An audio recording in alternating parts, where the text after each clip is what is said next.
Hello there, Trevor here from Double Bill Movies.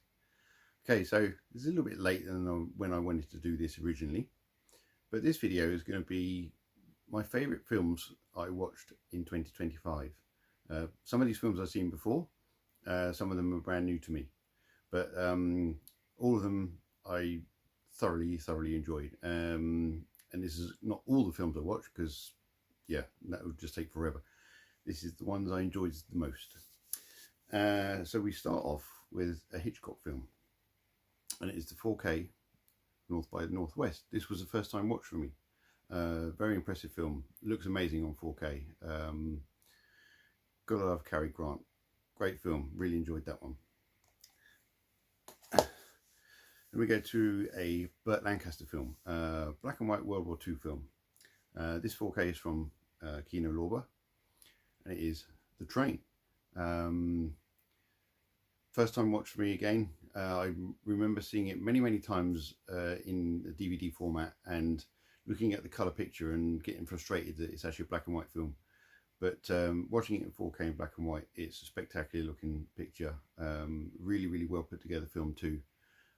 Great story, well executed, and yeah, some of the stuff they do to the trains, in train enthusiasts may be wincing at these scenes, but you know, they were going to be scrapped anyway. So that's The Train.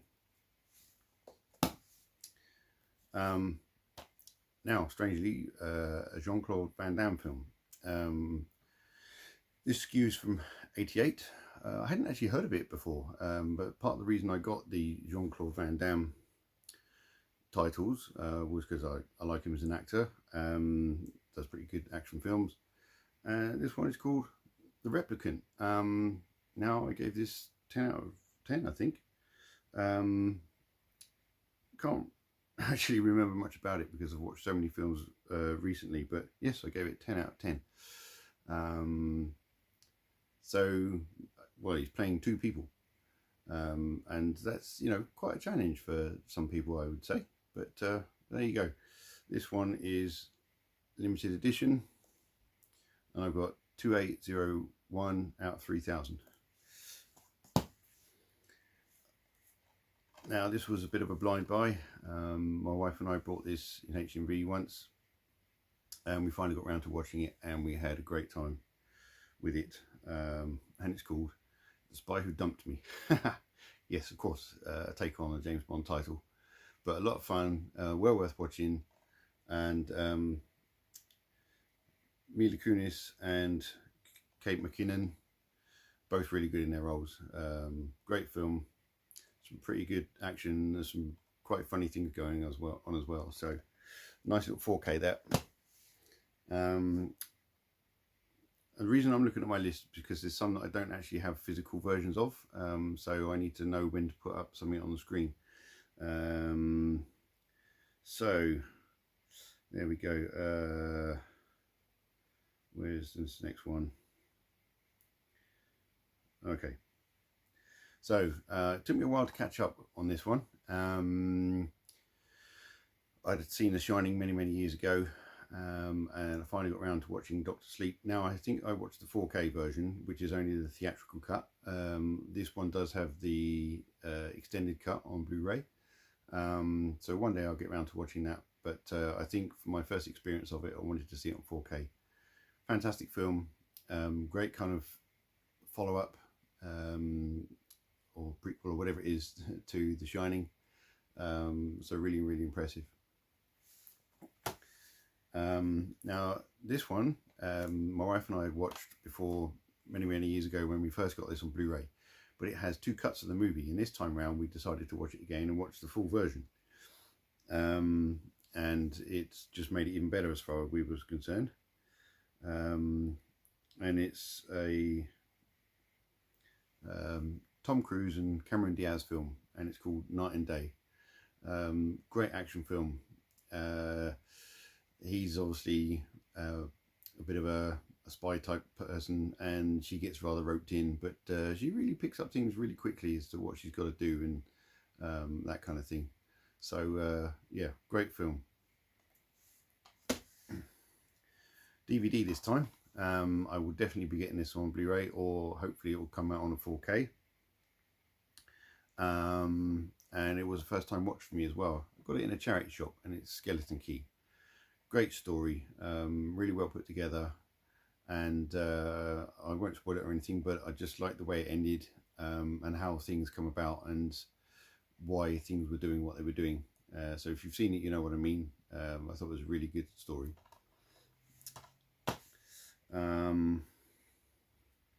So let's get to that point on the list.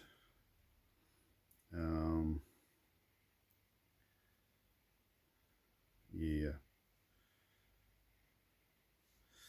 Okay, now this one, there was an opportunity to see this at the BFI IMAX. Now it's not an IMAX film, but it's in a sort of I think a 1:37 aspect ratio, and on that massive screen this film would have looked absolutely amazing.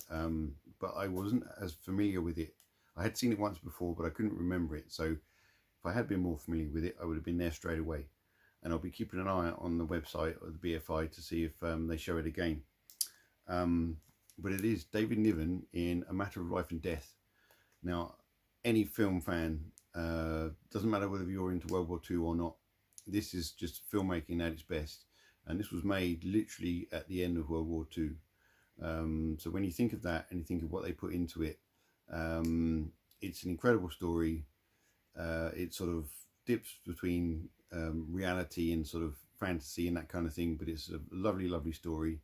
Very well made, very entertaining, and it just keeps you watching. Highly, highly recommend this film. So, A Matter of Life and Death. I hope it gets a 4K too.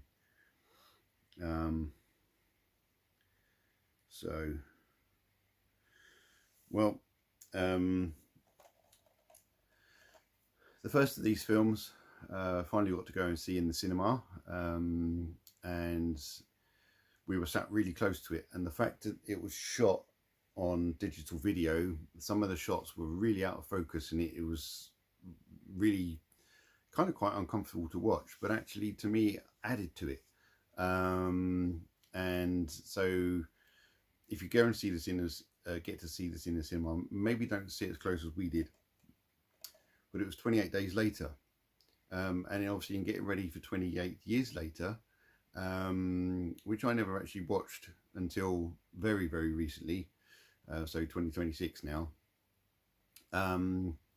My mate and I then watched 28 weeks later, sorry, both having seen it before and thought, yeah, it wasn't a very good film, you know, we didn't really enjoy it, but seeing this on Blu-ray on my screen, on the projector, and seeing more of the picture, if you see what I mean. I think when I first watched it, I had my TV on the wrong settings. It was too dark, you could barely see anything.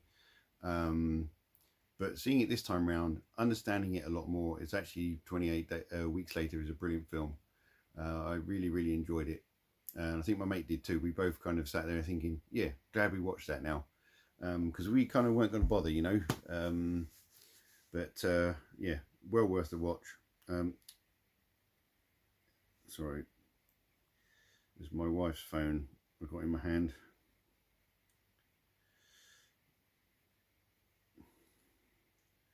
Okay.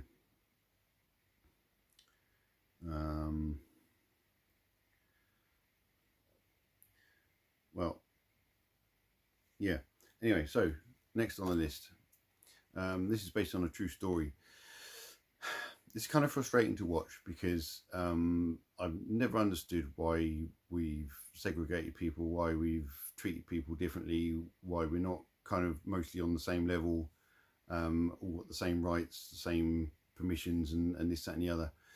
But this story tells of a group of women without whom human beings would not have gone to space the way we did, and to the point where the astronaut that was about to go up in an experimental flight wasn't going to go until he had the clearance of the calculations from this woman. He wanted to hear on kind of the phone they was communicating through that she was happy with the calculations they'd done with all the fuel and everything with the rocket on the pad and whatnot.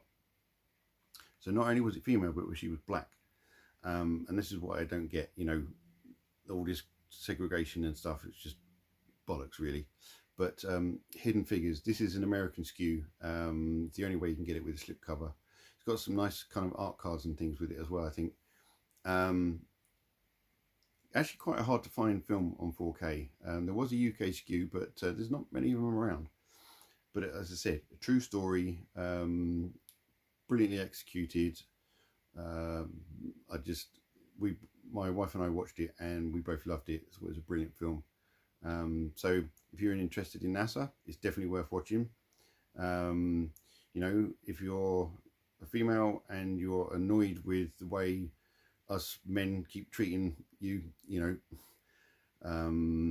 then by all means you're going to enjoy this, because it puts the record straight on a few things, and there's a few moments where you see men shrink on screen and it's great. But yes, Hidden Figures, brilliant film.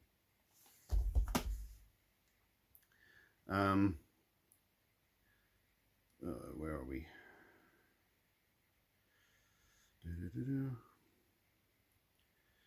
That's Hidden Figures. Okay. Right, so this was a bit of a blind buy, but I remember seeing the trailer thinking this looked really good, and I was right. I did really enjoy it. And it's Rami Malek in The Amateur. You know, kind of a different take on the spy story. Very intelligent man. Things happen to him that he doesn't like, and he wants to sort of find out why, who, and get his own back in a way, I suppose. Yes, great film, nicely paced, good action, and a nice 4K. Okay, so the next film I don't have a physical copy of, but I can put it up on the screen here and show you what film it is. I've been trying to find a 4K of this, but it is The Wild Robot. This was another one my wife and I watched. We watched it on Disney Plus, and both really enjoyed it. Now, there is, like most films these days, quite a message in there of just treating each other better and what might be, and this kind of thing. I'm starting to get a little bit annoyed with those, because we've been making films like that and been writing stories and telling stories like that about looking after each other and looking after the planet for decades, and even longer. And we still don't listen. So kind of just go back to making films for being films and not trying to get a message across, you know, all the time anyway. But it's a great film. Now this one, this next one, I watched on streaming, but I enjoyed it so much I just had to get it on 4K. Now my love for the film industry and somehow wanting to be in it somehow, maybe not as a stuntman, but this film to me depicted the film industry really well, and just how things work. And it is The Fall Guy, Emily Blunt and Ryan Gosling. What a brilliant film. Doesn't really take itself too seriously, and yeah, clearly takes the mickey out of certain things, but if you know a little bit about filmmaking, you can kind of see what's going to happen before it does. But that's not a bad thing. It's a good thing, because you know it's that it's just how filming works, and this, that and the other. But highly entertaining film. Definitely recommend this one. Okay, so what's next? Some idiot on a motorbike. Okay, so here's another one to go up on the screen. This is a Halle Berry film from the 90s, I think, or maybe early noughties. And I hadn't seen this, but I'm pretty sure I got it on DVD somewhere, but I couldn't find it. So it is Gothika. I do have the CD soundtrack, which is really cool, and the film is really cool as well. I gave it 9 out of 10, and hopefully it gets a 4K. If not, I'll track it down on Blu-ray, because it was really worth watching. And then the next film Another one I guess my wife and I watched on streaming.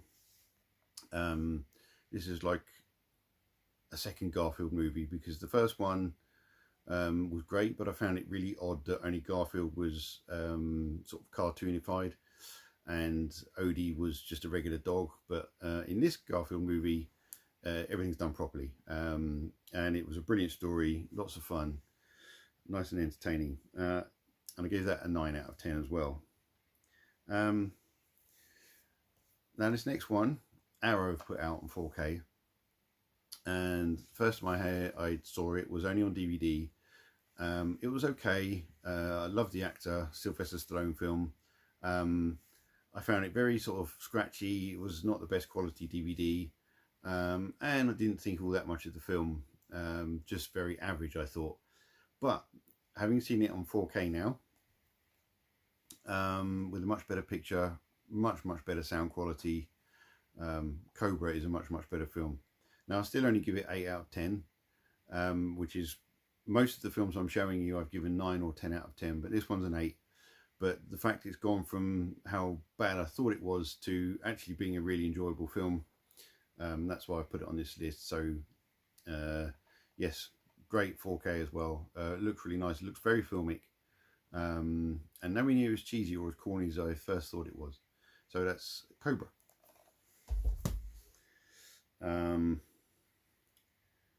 Okay, now this might be a bit controversial, but hey, I don't care, because these are my thoughts. Definitely not as good as the first one, but I enjoyed it, I think, way more than a lot of people did. And it's Twisters.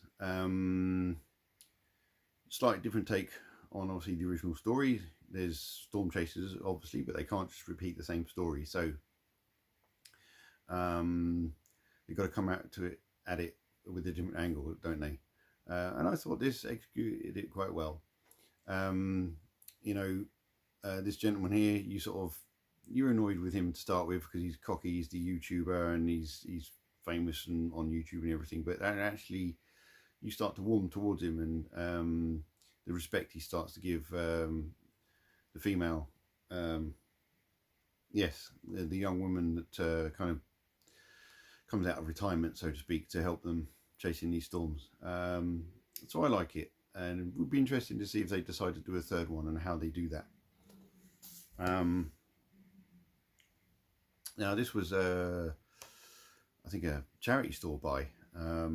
It's got a slipcover on it, so of course I'm going to look at it, and I thought, you know what, I'll give it a go. Probably only paid £1 or so for it, and it's the Sam Worthington film.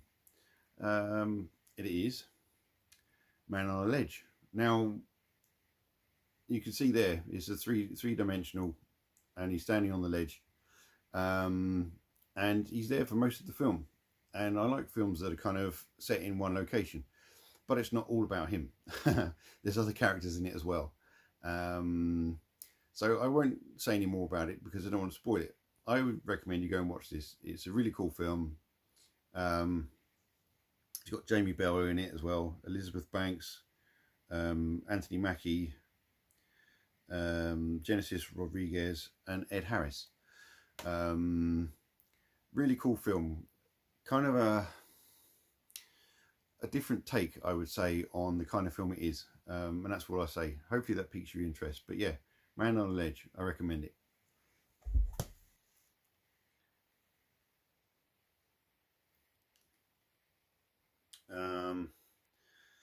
Okay, then I'm guessing I watched the first one of these perhaps in 2024 or whatever. It's absolutely brilliant anyway, but I've watched the other two in quick succession afterwards, and it is the sort of reboot of Star Trek. I say it's a reboot because clearly it's just a parallel universe and doesn't ignore the original series or films or anything, or the original timeline. So this is the Kelvin timeline, isn't it? Yeah.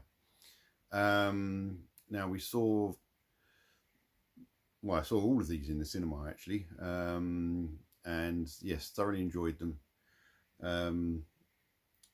Into Darkness, yeah, gone blank. Definitely saw that in a regular cinema. Beyond, we saw actually at a theatre with a live orchestra playing the score. So that was a really cool experience.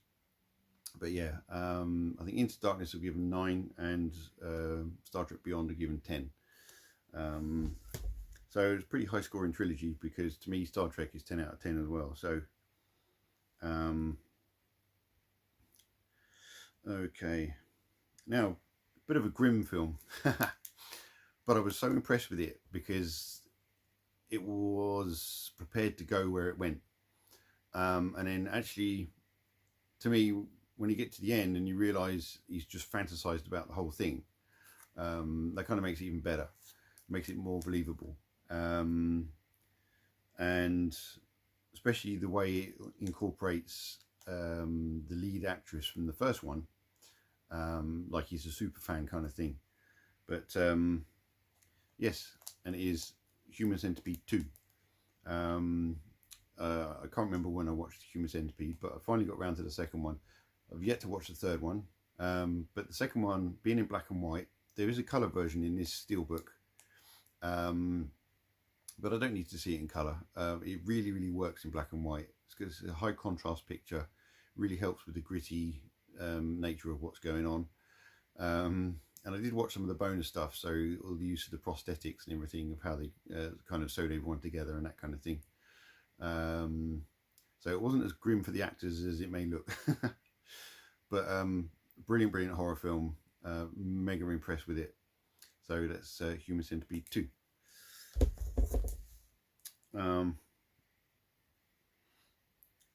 Okay, so this next one is a World War II film. And it's Kate Winslet. She plays Lee, a photographer in the US Army during World War II. Doesn't start that way. She starts off just as a model, but she ends up being a sort of a kind of reporter and taking herself to rather dangerous places and things. She takes a really, really iconic photograph that I hadn't seen before, and I thought, okay, the way they're posing this, the real Lee Miller clearly done this, and then they show the actual comparison pictures in the end credits. But it's a brilliant film, brilliant performance by Kate, and it's a really impressive story.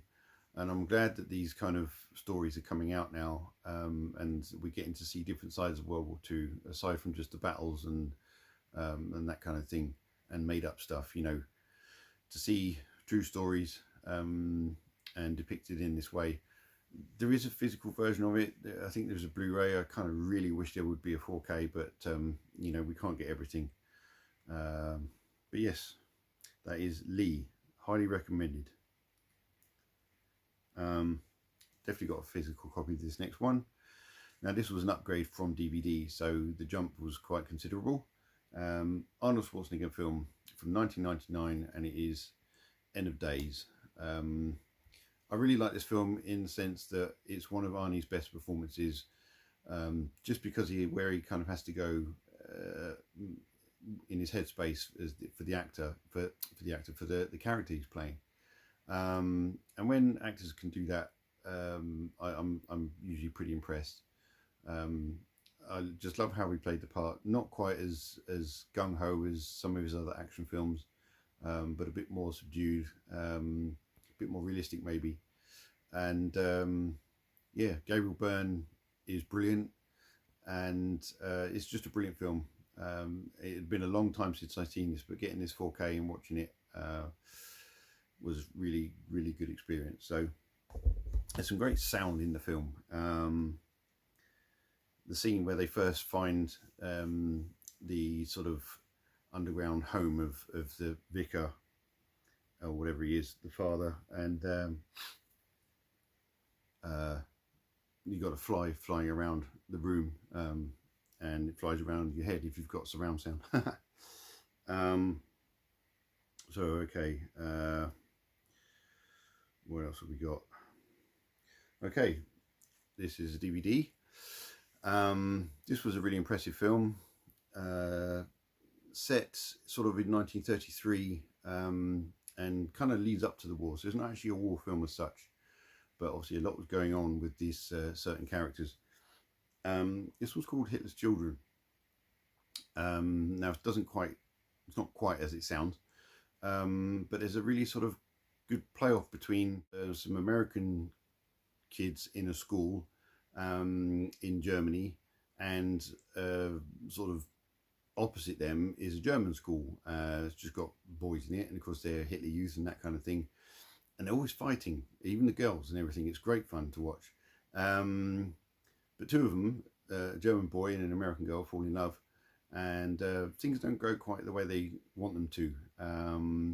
There's a lot of conflict from the German lad because of who he becomes, and this and the other. But very interesting take on things. How true it is or what, I don't know, but really, really good film. So if you're into World War II and pre-World War and the build-up and everything, then this is a good film. Get in there.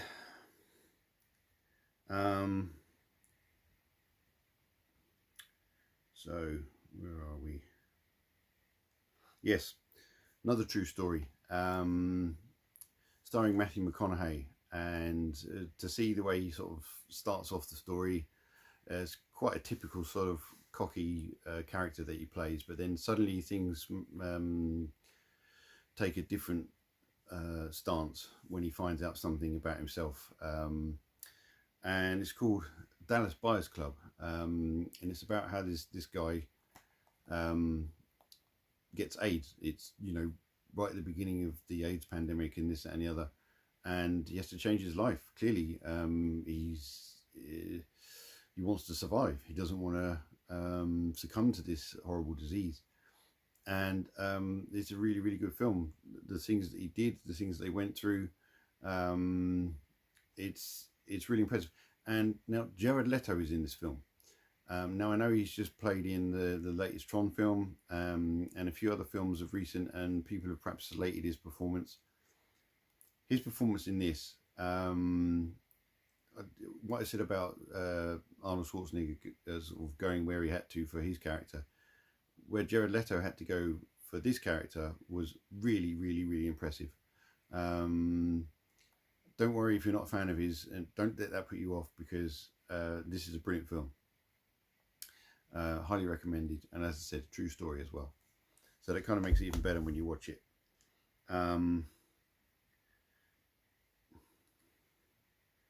So, where are we next? Have I got any more?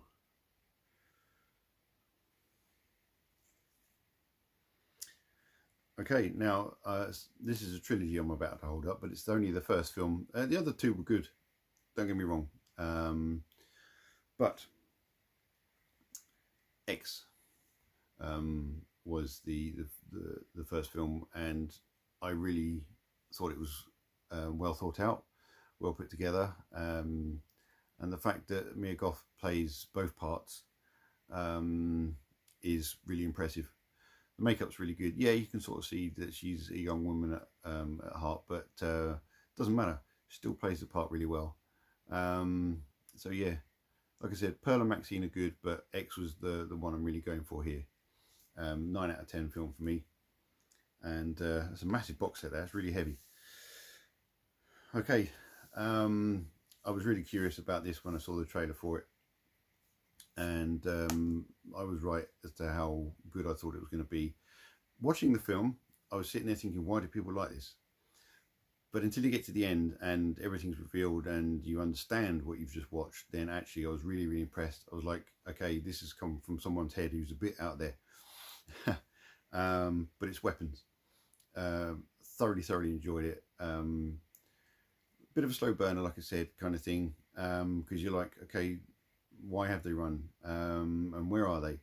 But when we sort of find them and we start to understand what's been going on, then I was really, really impressed. So that's 10 out of 10 film instantly. Loved it.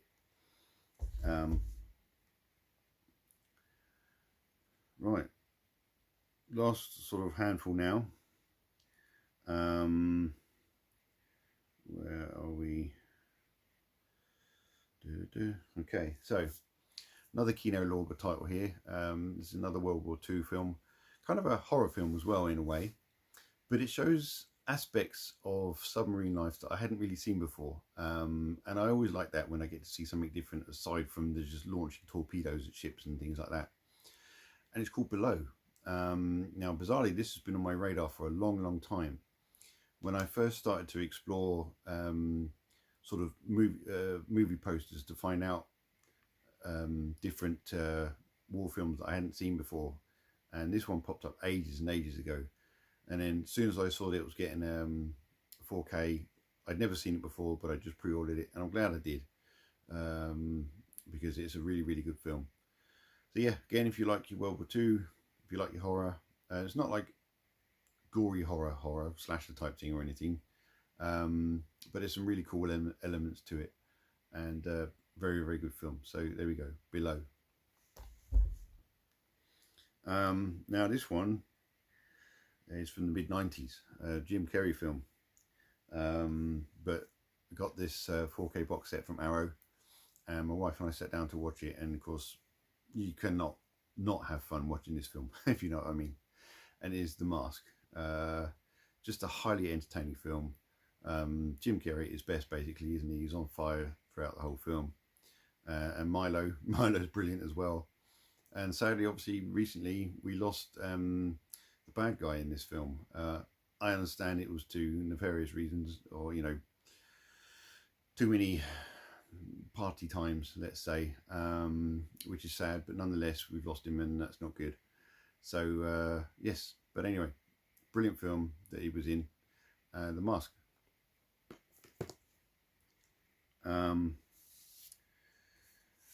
This slipcover is pretty awful, or pretty dull, but the film itself is absolutely brilliant, and it is a Clint Eastwood film coming out recently on 4K, and it's Pale Rider. Now I was kind of expecting to hold up Dirty Harry, but although I enjoyed it, it wasn't as good as I thought it was. But Pale Rider was a much more enjoyable film. There's definitely a theme that Clint Eastwood likes to play to, and you know, this is definitely one of those, and that's fine.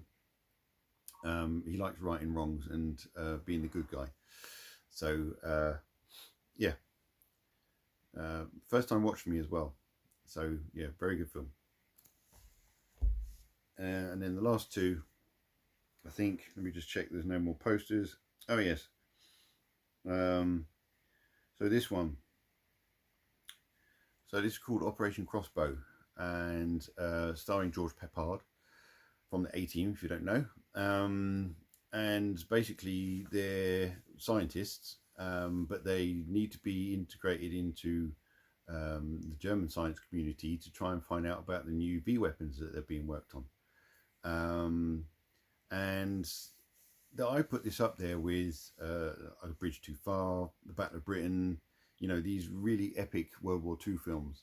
I'd never seen it before, but it was on, I think, the BBC, and I recorded it onto my Skybox, and I finally got sat down to watch it on my big screen, and wow, I hope this film gets a 4K. It was a 10 out of 10 for me. All sorts of different things going on. Some of it a little bit fictionalized, because they do try and depict one of the weapons that was potentially being worked on, but that never actually came to fruition.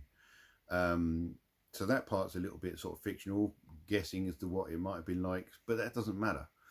The rest of it is pretty spot on with the kind of things that went on. And it's interesting seeing George and some of the other actors as well speaking fluent German and that kind of thing. One of the actors is actually more of a comedy actor. He was the lead role in a film called Otley, and he's also in Quartet and stuff like that. I forget what else he's in now, but this was clearly a serious role, and he's not joking around, because other World War II films I've seen him in, he's been a bit of a fool. But no, this one was serious, and he played his part really well. So yeah, again, if you're a World War II fan and you want to see, you haven't seen this, but you want to see something along the lines of an epic, then yeah, Operation Crossbow is your film. So I think down to the last two now. Yeah, so this next one is pretty grim, what it's talking about, what it's depicting, and what's going on in the background. But you don't see anything. You don't need to. Hearing the train turn up, seeing the steam coming out of it as it goes past the fence at the end of the garden is enough to understand what's going on. Hearing the shouting and the gunfire, the occasional gunfire, and of course the smoke coming out of the chimneys is enough to understand what it is you're watching. And this film is an A24 film called The Zone of Interest. And yeah, it's in German, so you have to read subtitles if you don't understand German or speak it. But it's a very, very good film, and I found it quite powerful. There's some of the characters in there that, like, a mother turns up to, basically the guy, the commandant of Auschwitz, is his house. He lives next door, but to him it's just his regular day job, and life's normal. He's just trying to raise his family there, his wife and his kids, and this and the other. They hear all the things that's going on. But the mother-in-law turns up and she starts living with him for a little while until she starts to understand what's going on. And one day they wake up and she's gone. She's just, she couldn't handle it. She's like, wow. So yeah, it's a really interesting take on what we suspect life was like. I don't know if there's any documentation. Probably, as you know, the Germans from that period documented everything. Unless they didn't want it found, and I guess they tried to burn it. But very powerful film, worth watching if you want to see a piece of powerful cinema. It's not, like I said, particularly upsetting in what you see, because actually most of what you're watching is actually quite dull. But when you really think about it, it's a very, very impressive film. So, Zone of Interest. And to end on a, near the end of the year, December, Christmas time, and the last really, really good film that I watched of 2025 was a film I'd not seen before, but it stars Geena Davis and Samuel L. Jackson, and it is A Long Kiss Goodnight. Now, if you don't know this film, but you're a lover of the Bourne Identity films, the Bourne films, Jason Bourne, then that was inspired by this kind of film. This did it all before Jason Bourne did, and Geena Davis was the Bourne kind of character. She was the badass. She was the one with all the skills and the weapons and the training and everything, and kind of a double life situation going on. Samuel L. Jackson was just a kind of, I think, a reporter or something. It's a fantastic film, and I was a little bit annoyed that this had existed before the Bourne films, and I think, oh yeah, the Bourne films, really nice original films. No, it's not. They're not. They're great films, but this came first, and I'm sure there's films before this as well with a similar kind of vibe going on. But A Long Kiss Goodnight, yes, it's a set around Christmas, so I won't watch films set around that period unless it's December, unless I have to. I definitely had to with my old job, but not anymore.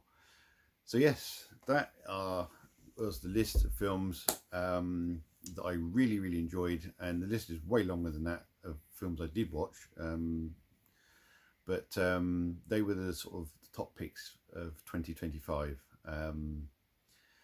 Let me know what your thoughts are on any of those films. Have you seen them? Are they new to you? Are you intrigued? What you think of them if you have seen them, and that kind of thing. Anyway, kind of really good to speak to you all again. I hope you're all doing well, and until whatever the next video is I do and when it is, take it easy.